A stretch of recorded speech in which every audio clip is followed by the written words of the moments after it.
right. Can you tell me who you are and what's your relation to Bitcoin?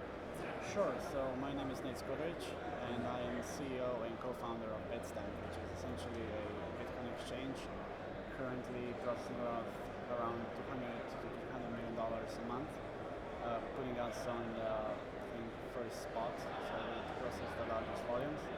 Our company is incorporated in UK. My office is still in Slovenia, but I often fly between Slovenia and the UK. So. Oh, yeah, okay. But yeah, it's pretty interesting. We've been using Bitstamp for a long time, and it's been really interesting to see your growth. And I'm really interested to feel like, how do you feel about the current situation for Bitstamp? Because you're now like you're the number one exchange, the biggest one. How do you feel about the whole GOX incident? And the entire thing didn't happen overnight, so there were telltale signs for the past year that something was going on. We were receiving clients from Mt. Gox to Bitstamp from mid 2013, 2012. So the icing on the cake was just this malleability issue in February, where people felt they didn't have any other options, so they came to us. But what I'm trying to point out is we didn't get clients from Mt. Gox to Bitstamp overnight, so it was an ongoing process for several months. Yeah. So it wasn't increasing pressure, because it was increasing pressure because it wasn't just over the night event. And I think that one of the really important things for for people to know is that about the GOX incident is that, well, from what I know, a lot of people in the Bitcoin community feel that it's kind of like it was bad in the short term, but in the long term, it's actually really good to get like better exchanges, better companies to run the most famous Bitcoin places, because then you'll have less issues like that in the future. That's what I think personally. So, what is your opinion on that? Well, our company is very forthcoming, so we come to these events, we interact with partner companies such as yourself. So I think it's very important to have, because think about it, what we actually do is we bridge the traditional financial system with the Bitcoin world. That's all we do. So we are not a local retailer such as you guys are. So you have the best insight on what customers are demanding, what are their expectations, and we're just fulfilling the gap. We're just supplying that exchange. So our company is more or less focused on institutional clients. So companies such as you, sophisticated investors want to buy larger quantities. Although we are present in retail, but our main focus is not retail. Yeah. All right. Then one interesting thing has been, because there's the Bitcoin community is not just one community of these ideological or libertarian or anarcho-capitalist early adopters anymore. It's like you have also companies like Circle coming in that they're saying they don't care about that at all. They just want to make Bitcoin mainstream. So, what do you think about the kind of? Do you think it's kind of a division, or think it's all good, or what is your opinion on that? I think everyone is trying to find their niche and trying to occupy their space into this market. So I cannot really comment if what they're doing is a good thing or a bad thing. It's not me to judge. So if clients or if their users, if there are people using their service, then apparently it's a functioning model. So it's a good thing. Yeah. And if it spreads Bitcoin adoption, then it's self-fulfilling.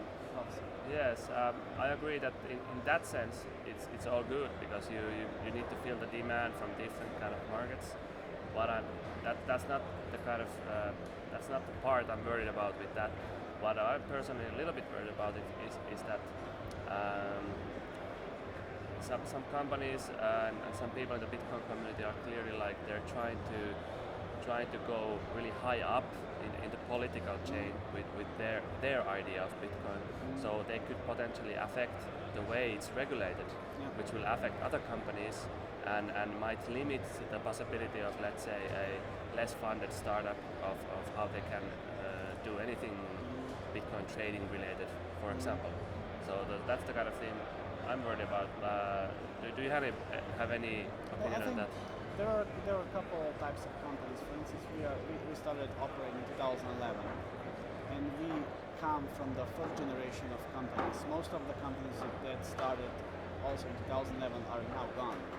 So we come from the generation of companies which entered this market because we believed in the idea, we believed in the decentralized monetary system, and we wanted to support it. So Damien and I, the co-founder, we thought Bitcoin is an ingenious model, and let's try to interact with it, try to spread adoption. So we didn't start this because of the money. We started this because we supported the idea.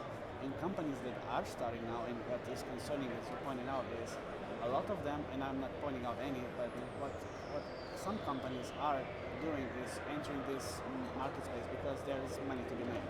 It's a fast-growing economy, so their motives and our motives do differ a bit. So but if we maintain the biggest, we still believe that this is an ingenious idea, and we still continue to support it. We still stand by what we do and how we do it. Yeah, that's good. And for me, it's like everything is good as long as the protocol itself is non-political. So you can have the protocol, people can do whatever they like with the protocol. You can have different approaches on what kind of services you provide, and that's perfect, because then you can fill different kind of demands, different niche, and and one of the reasons we really like Bitstamp is the fact that you're like the same kind of company that we are, because we also came to it from the early like different kind of standpoint, not the money, but because we really liked Bitcoin, the design. Well, when we started, you didn't really get any money because everything was so small. It was more or less a hobby. Yeah, exactly. So motives are different. Yeah. From now and then. Okay, then I want to know what is Bitcoin for you? What do you feel is the most important part of it? I can answer this in a very romantic way, so it would appear nice.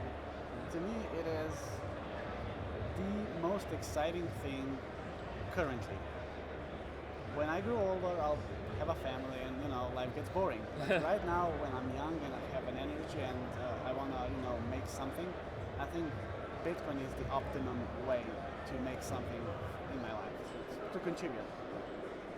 So the timing is perfect because I'm 25, so I have all of the energy that I want, and if I'm gonna do something, I'm gonna do it now. And Bitcoin came just as light bulb. All right, that's pretty much. So to me, it is my opportunity to make something, to contribute. Yeah. All right, that's pretty much sums what I feel as well. I have the same feeling, definitely. So the older generation, for instance, those who are now in their 40s or 50s, they were around when the internet was still making its way. So those were exciting times for them, and these are exciting times for us. So I think it's very similar. Exactly. Something no one knows where it's going to go, how it's going to turn out, but it's very exciting, and we battle fronts every day. All right. How do you see Bitcoin in, let's say, 1 year? In 1 year? Yeah, or you can go longer, let's say 5 years. I think it's going to be boring because everything will be very self-explanatory. So no really bother with regulations because everything will be so clear. Right now we're in this very critical crossroads when we're trying to find sensible regulation that's not going to slow down the development and that's going to present a significant cost. Because consumers are the ones that are going to pay the cost anyways. So we are battling on several fronts to get regulators comfortable, to get them educated, to get banks comfortable, to get them educated. And that's what we do every day. So we convince people that Bitcoin is not evil, Bitcoin is a good thing, it's going to benefit the society, so we try to get people on the right side. All right, thanks.